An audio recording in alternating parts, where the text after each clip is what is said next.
Well, we do have some breaking news to report for you. Switching gears to Israel. Reports of Hamas launching 130 rockets being fired at Tel Aviv. For the very latest on that, let's check in with Tel Aviv correspondent Sarah Coates. Hi, Sarah.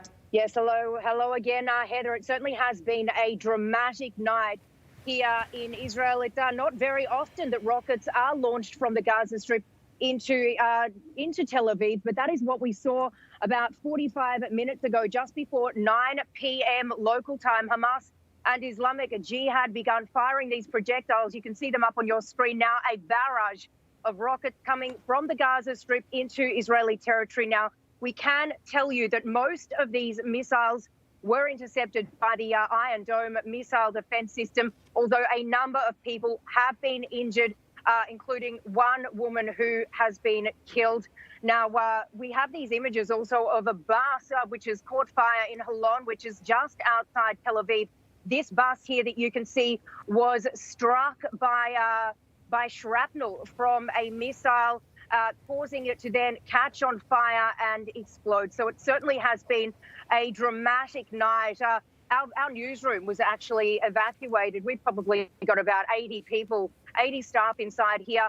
We have about a minute and a half to actually get to these safe rooms when these red alert sirens begin to ring out. Far more time than these residents of the south. And following on from this, the airport there in Tel Aviv, the Ben Gurion airport, has also been closed with flights rerouted to Cyprus.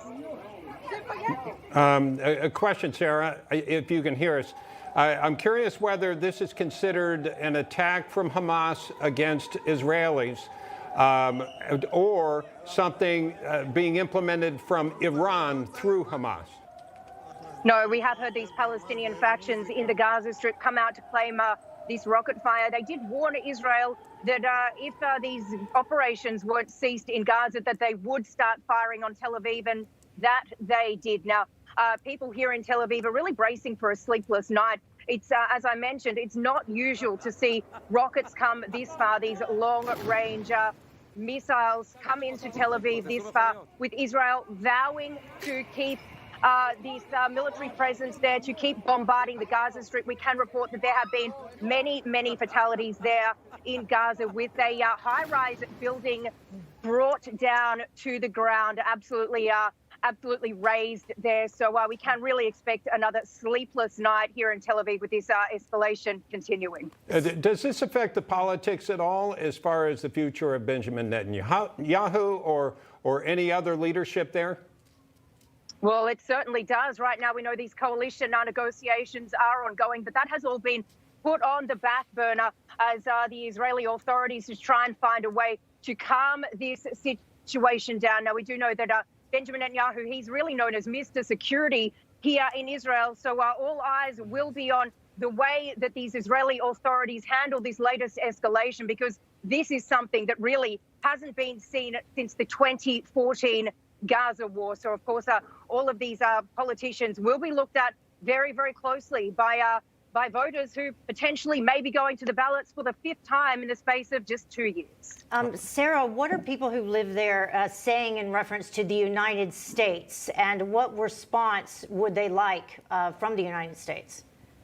Yeah, we are hearing a lot of international voices coming out to condemn this violence. We've heard Guterres from the UN come out to say that this violence needs to stop escalating.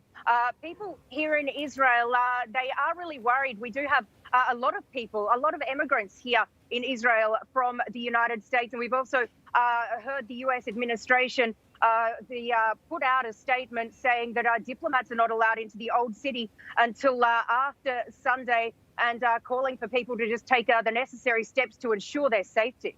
Sarah, could you turn and point behind us how close the rockets came to you and what that territory is behind you? Sure. So I know you can see just behind me here that hill. The rockets actually flew over the hill. So behind me is the south.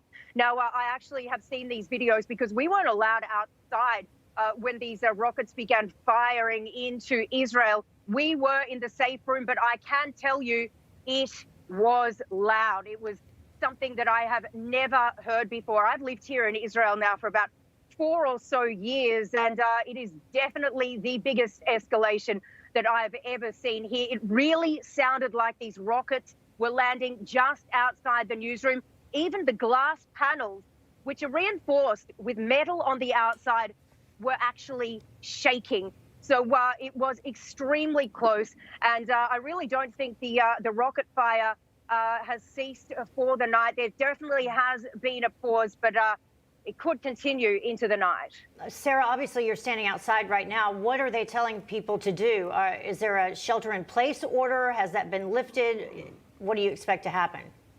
In the south, there are these orders that people must stay in a shelter or very, very close to a shelter. But there is a bit of a difference. In Tel Aviv, there's not the infrastructure. We do have shelters, but I can tell you, I don't even know where the closest shelter is to my apartment block. I don't have a staircase that I can shelter in. What they tell you to do, that if the rocket sirens do go off, they tell you to get on the ground, to cover your head, to lay on your stomach. And of course, if you can find a bomb shelter, to get to that in the minute and a half that you have. But really, Tel Aviv isn't as equipped as these southern communities to cope with such rocket fire like we've seen over the last hour or so. 130 rockets just humping into Tel Aviv from the Gaza Strip. And what kind of alert do you get? Are there sirens? What kind of thing alerts you that something's coming? It is a very, very eerie siren which rings out around the country. We have these enormous poles erected across Israel with these big speakers on them, and we only have a minute and a half here in Tel Aviv to get to this shelter. It's a really eerie wailing. It's the same signal that rings out on other holidays here in Tel Aviv. But let me tell you, it's not a nice sound. You know, it means rockets are coming in. And in the south, these people have mere seconds to get to a shelter. So most of the homes there in the south are actually equipped with a bomb shelter, and people will be spending the night inside there. All right. Be safe, Sarah. Sarah Coates, thank you so much for shedding light on what's going on over there. Be safe. Hey, I'm Rob Finnerty. Thanks for watching. If you enjoyed this video, please join the conversation in the comments below. Don't forget to subscribe, too. Hit the bell icon to be alerted to breaking news. And remember, there's a whole lot more on Newsmax TV, America's fastest growing cable news network.